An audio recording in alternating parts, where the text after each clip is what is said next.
అబ్బో ఇక్కడ కేజీ చీరలు కొంటే అర కేజీ చీరలు ఫ్రీ అంట. మంగళ్య షాపింగ్ మాల్, కేజీల్లో సేల్, టన్నుల్లో ఆనందం.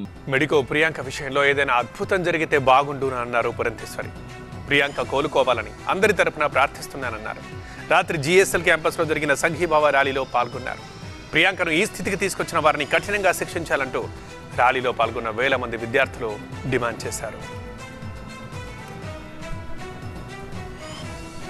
అయితే ఇవాళ విద్యార్థి లోకం వారు డిమాండ్ ఏదైతే ఉందో ప్రియాంకకి న్యాయం జరగాలి.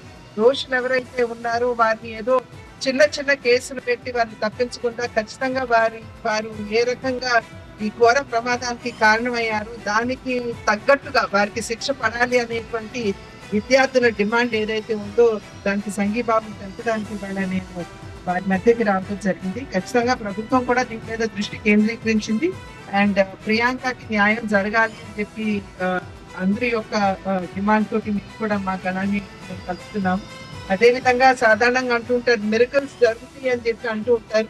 కనుక ఇవాళ ఆ రకమైనటువంటి ఒక మిరకల్ జరిగి ఖచ్చితంగా ప్రియాంక సంపూర్ణమైనటువంటి ఆరోగ్యంతో రావాలి అనేటువంటి భావన అయితే మాకుంది.